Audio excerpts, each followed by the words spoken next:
आइए इसी मुद्दे पर बात करते हैं। ये जो अलायंस था और जिसको लेकर काफ़ी ज़्यादा गहमा गहमी हुई, और ये अलायंस किसी नेता ने नहीं कहा था, ये बड़े नेताओं ने खुद अनाउंसमेंट कर दिया था कि हम मिलकर चुनाव लड़ेंगे, और फिर ज़मीन पे क्या हुआ कि अलायंस नहीं हो पाया।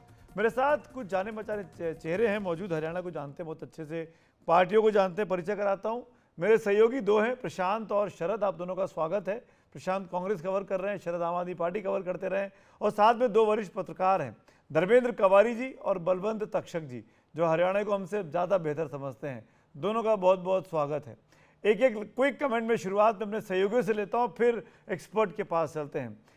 प्रशांत, क्या ये मैं मान लूं कि अब गठबंधन के सारे रास्ते बंद हो चुके हैं, क्योंकि अभी 12 तारीख तक नामांकन की आखिरी तिथि है। अभी 3 दिन दिखाई दे रहे हैं मुझे, 10, 11, 12 के। जी देखिए सुमित, अगर जो चर्चा की आपने कि बड़े नेता की तरफ से ये प्रस्ताव आया था, केंद्रीय चुनाव समिति की बैठक चल रही थी और उसमें राहुल गांधी ने अचानक ये प्रस्ताव रखा कि क्या ये संभव है कि हम मिलकर चुनाव लड़ें। तो राहुल गांधी चूंकि अब देश से बाहर हैं, आपने ठीक कहा, 12 सितंबर तक आखिरी तारीख है नामांकन की। लेकिन जिस तरीके से कल से मामला पलटा है, कल जो तीसरी सूची आई कांग्रेस की, सुमित, उसमें गुरुग्राम से कांग्रेस पार्टी ने एक उम्मीदवार के नाम का ऐलान कर दिया। अब गुरुग्राम की सीट वो सीट है जहां जो शहरी सीटों की बात हो रही थी आम आदमी पार्टी के लिए, उसमें से एक गुरुग्राम की भी सीट थी। तो कांग्रेस ने उस सीट पर अपने उम्मीदवार का नाम ऐलान कर दिया जो आम आदमी पार्टी मांग रही थी। तो मुझे लगता है कि सीटों की संख्या से ज्यादा मामला अटक गया पसंद नापसंद की सीटों पर, और वहीं पर मामला अभी पेच फंस गया है। अब आम आदमी पार्टी ने अगर 20 में से 11 सीटें वैसी घोषित की हैं जिन पर पहले से कांग्रेस के उम्मीदवार है, तो जाहिर है अब लगता नहीं है कि बात आगे बढ़ पाएगी।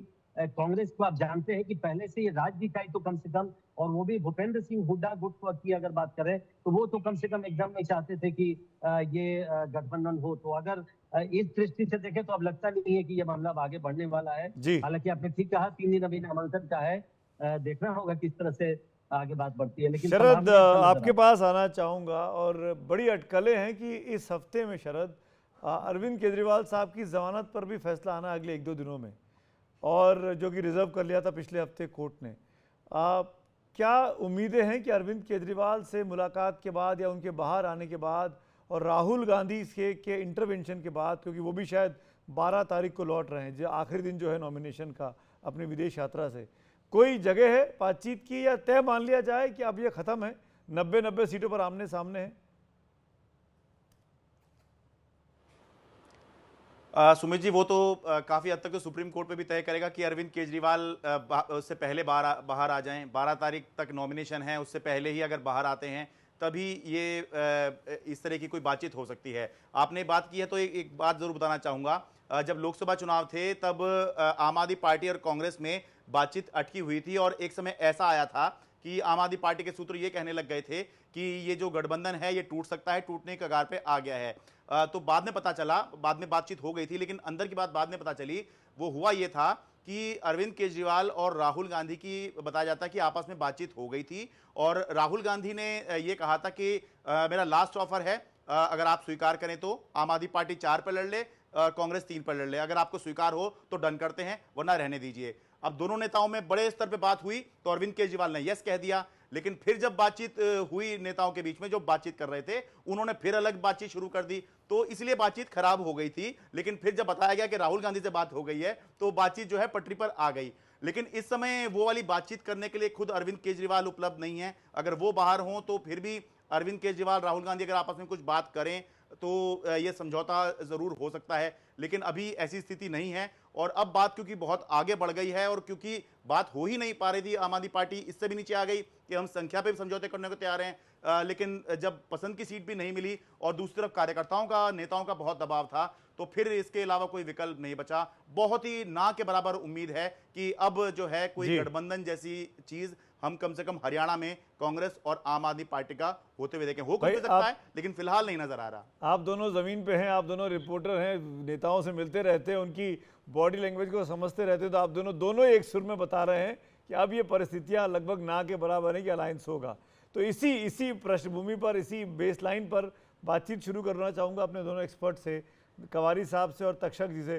तक्षक जी, पहला सवाल मेरा आपसे है और वो ये कि आम आदमी पार्टी का चुनाव लड़ना इस चुनाव को पंचकोणीय मुकाबला बना दे रहा है। बीजेपी, कांग्रेस, जेजेपी, आईएनएलडी, मतलब उन दोनों का अलायंस अपना अपना, और आम आदमी पार्टी। इस पंचकोणीय मुकाबले से सबसे अधिक फायदा किसको होगा? देखिए सुमित जी, मैं तो ये कहूंगा कि भारतीय जनता पार्टी की कोशिश थी कि कांग्रेस के साथ सीधी लड़ाई ना होके ये लड़ाई किसी तरह से त्रिकोणात्मक हो जाए। और आपने देखा होगा कि जननायक जनता पार्टी ने आजाद समाज पार्टी से समझौता किया तो दलित और जाट कॉम्बिनेशन बनाने की कोशिश की। इसी तरह से इंडियन नेशनल लोकदल ने जो समझौता किया मायावती जी की पार्टी बसपा से, वो भी जाट और दलित मतदाताओं का एक गठबंधन था। क्योंकि कांग्रेस में ये गठबंधन थोड़ा भारी पड़ता है। भूपेंद्र सिंह हुड्डा साहब जाट समुदाय से हैं, हमारी शैलजा दलित समुदाय से हैं, और इन दोनों गठबंधनों की तुलना में कांग्रेस ज्यादा मजबूत नजर आती है। तो भाजपा की कोशिश तो यही थी कि किसी तरह लड़ाई तिकोनी हो। और आम आदमी पार्टी के साथ जब कांग्रेस के गठबंधन की चर्चाएं चली तो कल रात तक ये था कि चड्डा साहब और बाबरिया साहब जो बातचीत कर रहे थे, उनके बयान आए थे, वो यही थे कि आरजू भी है, हसरत भी है और उम्मीद भी है। चड्डा साहब ने इस तरह का एक बयान दिया था। और दूसरी तरफ बाबरिया साहब ने ये कहा था कि बातचीत सकारात्मक दिशा में आगे बढ़ रही है। 5 सीटों के नाम भी आ गए थे जिनकी पर सहमति हो सकती है, जो पंजाब के साथ लगती सीटें, हरियाणा की कैथल और जींद जिले की। उधर भाजपा आम आदमी पार्टी की कोशिश थी कि गुड़गांव और दिल्ली फरीदाबाद के साथ, जो दिल्ली के साथ लगती गुड़गांव फरीदाबाद की कुछ सीटें, वो भी हमें मिल जाए। लेकिन हुड्डा साहब लगातार जब भी उनसे कभी सवाल पूछा जाता था तो सुमित जी वो यही कहते थे कि कांग्रेस सभी 90 सीटों पर लड़ने में सक्षम है जी, हम बहुमत के साथ सरकार बनाएंगे, हमें किसी पार्टी के साथ समझौता करने की जरूरत नहीं है। लेकिन ये राहुल गांधी की पहल थी कि इंडिया गठबंधन में जितने दल हैं वो 2029 तक एक लोगों के बीच में मैसेज जाए कि हम साथ साथ हैं। तो मैं ठीक समझ रहा हूँ तक्षक जी कि मुकाबला क्योंकि अब मल्टी कॉर्नर्ड हो गया है तो भाजपा अपनी स्ट्रेटेजी में कामयाब है और उसको फायदा होगा इसका। जी, आम आदमी पार्टी का सुमित जी देखिए कई चुनाव लड़ चुकी है हरियाणा में और कोई सीट उनको मिली नहीं। यानी कि कांग्रेस के साथ समझौता करके भी कुरुक्षेत्र की सीट पर आम आदमी पार्टी जीत नहीं पाई। 4 सीटों पर वो आगे रही कांग्रेस के समर्थन से। और भारतीय कांग्रेस ने फिर भी चलो राहुल गांधी की पहल पर उनको कुछ सीटें देने की कोशिश की। आम आदमी पार्टी हरियाणा में अभी बहुत शुरुआती स्तर पर है, बहुत जड़ें उसकी नहीं जमी है। कांग्रेस पार्टी, लोग हरियाणा में सुमित जी किसी पार्टी को जिताने के लिए वोट नहीं करते, उनके निशाने पर यह होता है कि उन्होंने हराना किसे। 10 साल से भारतीय जनता पार्टी की सरकार है हरियाणा में और भाजपा ही लोगों के निशाने पर है। ये लोगों की भावनाएं कांग्रेस अच्छी तरह समझ रही थी। लेकिन फिर भी अगर आम आदमी पार्टी के साथ समझौता होता तो सुमित जी मैं मानता हूं 1 और 1 11 होते हैं। कांग्रेस 10 नंबर पे, आम आदमी पार्टी 1 नंबर पे, दोनों मिलकर 11 हो जाते। धर्मेंद्र जी मैं आपके पास आना चाहूंगा और आपसे पूछना चाहूंगा इस लड़ाई में बिल्ली कौन है और बंदर कौन है, कौन ज्यादा रोटी खाने वाला? देखिए सर, देखिए ये सारी लड़ाई शुरू होती है लोकसभा चुनाव से। 10 सीटों से भाजपा आ गई 5 पे और कांग्रेस चली गई 0 से 5 पे। आम आदमी पार्टी को 1 सीट मिली और उसमें से 4 विधानसभा क्षेत्रों में आम आदमी पार्टी को जीत दर्ज मिली। 5 में वो नवीन जिंदल जी से हार गए। इसके बाद आम आदमी पार्टी का कॉन्फिडेंस लेवल थोड़ा ऊंचा उठ गया क्योंकि 1% से भी कम वोटों में हमेशा वो जब चुनाव लड़ते थे तो रहे हैं। फिर उनके जो स्टेट लीडरशिप है वो चाहती थी कि गठबंधन हो जाए। उसमें 2 प्रमुख नेता हैं, सुशील गुप्ता और अनुराग ठांडा। वो जो कांग्रेस का एक जो माहौल हरियाणा में बना हुआ है उस माहौल में वो लोग विधानसभा पहुंचना चाहते थे।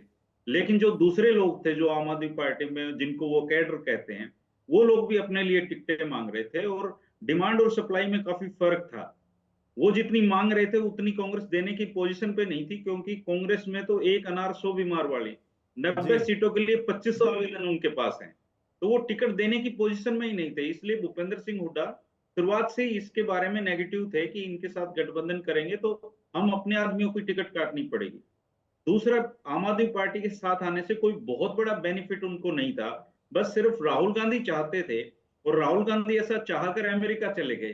तो बाद में जब ये उसी तरीके से जब स्कूल का हेडमास्टर बाहर हो और जब क्लास में मॉनिटर हो तो वो फिर मॉनिटर अपनी चलाते हैं। तो ये मॉनिटरों ने फैसला किया मिलकर कि आम आदमी पार्टी की कोई जरूरत नहीं है। जी, तो वो लड़ाई आपने बड़ा अच्छा एग्जाम्पल दिया कि हेडमास्टर बाहर चले गए और सब सब्जेक्ट टीचर या मॉनिटर जो है वो आपस में द्वंद्व करने लगे। एक आखिरी में आप दोनों से जानना चाहूँगा, तक्षक जी और कवाड़ी जी, आप दोनों की बातों से लग रहा है कि सब लोग मिलकर मूड जो बन रहा है वो सत्ता के खिलाफ बन रहा है। इस वक्त सत्ता परिवर्तन की वहाँ पे हवा चल रही है, पर ये जो फैक्टर है जाट और दलित अलायंस का, चाहे वो जेजेपी का हो चाहे वो INLD का हो, ये कांग्रेस को डैमेज करेगा? भले ही वहाँ हुड्डा साहब हैं, भले ही वहाँ शैलजा जी हैं, पर कांग्रेस के अंदर भी तो इनफाइट्स हैं, वहाँ पे आपस में दोस्ती कहाँ है? एक साथ मंच में नहीं दिखते हुड्डा साहब और शैलजा जी। ये तो ऐसे में तो फायदा, मतलब आपस में आप सब लड़ते रहेंगे एक ही पाई के लिए, तो किसी और का फायदा हो जाएगा। कवाड़ी जी, देखिए, जो हरियाणा का पॉलिटिकल सिनेरियो है जी, कांग्रेसी हमेशा लड़ते रहते हैं, ये बात पब्लिक को अच्छे से पता है। हरियाणा में जो चुनाव होते हैं वो चुनाव किसी एक पार्टी को सत्ता में लाने के लिए नहीं होते हैं। हरियाणा में चुनाव जो होते हैं, वोटिंग जो पैटर्न है वो किसी भी सरकार को हटाने के लिए होता है। तो ये जो माहौल एक्चुअली में अभी हरियाणा में माहौल वर्सेस मैनेजमेंट का चुनाव है। कांग्रेस के पास कोई कैडर नहीं है, जिला अध्यक्ष नहीं है, कुछ नहीं है उनके पास, पर आज माहौल उनके पक्ष में है। बीजेपी के पास कैडर है, जिला अध्यक्ष हैं, पन्ना प्रमुख हैं, बहुत सारा सब कुछ है, संसाधन है, सत्ता में है, लेकिन माहौल उनके खिलाफ नहीं है। तो ये पूरा जो हरियाणा का जो चुनाव होने जा रहा है, ये माहौल वर्सेस मैनेजमेंट का चुनाव है। और माहौल हरियाणा में चौधरी देवीलाल के समय से ये माना जाता है कि जिसका माहौल अच्छा होगा, वो हमेशा माहौल पे जोर देते थे कि हवा जिस पार्टी की होगी वो पार्टी सत्ता में आएगी। और तो अभी जो हवा का रूप है तक्षक जी, वो कांग्रेस के बलवंत जी, दिख रही है। आखिरी कमेंट चाहूंगा। अगर आप धर्मेंद्र जी की बात से सहमत हैं तो क्या मैं ये मानूं कि दोनों जाट बहुल पार्टी, जो पारिवारिक पार्टी है, चौटाला पार्टी, INLD परिवार की पार्टी, जेजेपी पार्टी, क्या इनके लिए ये करो या मरो का चुनाव होने वाला है? सुमित जी, आपकी आवाज मुझे ठीक से सुन नहीं पाई, एक बार फिर दोहराना क्या पड़ेगा। चौटाला परिवार, चाहे वो INLD हो चाहे वो जेजेपी हो, उनके लिए ये चुनाव क्या करो या मरो का है? नहीं, अभी सुमित जी मैं समझता हूं कि ये चुनाव दोनों पार्टियों के लिए इस बात का है कि चौधरी देवीलाल की राजनीतिक विरासत के उत्तराधिकारी कौन है। पिछले चुनाव में जननायक जनता पार्टी ने इधर उधर के विधायक इकट्ठे किए उम्मीदवार और 10 सीटें जीत गई, जिनमें से 7 भाग गए क्योंकि वो उनके थे नहीं। इस चुनाव में जेजेपी को नुकसान की संभावनाएं हैं और इंडियन नेशनल लोक दल कुछ उभर सकता है। तो जब तक ये परिवार इकट्ठा नहीं होगा, मुझे नहीं लगता कि चौटाला साहब की या देवीलाल जी की जो विरासत है उसको उसी तरह से संभाल पाएंगे। एक जमाना था जब चौधरी देवीलाल या तो सत्ता में होते थे या मुख्य विपक्षी दल के नेता होते थे। अब परिवार में फूट पड़ने से दोनों ही पार्टियां कमजोर हुई हैं और ऐसी सूरत में भाजपा को न केवल सत्ता में आने का मौका मिला बल्कि 10 साल राज करने का भी मौका मिला है।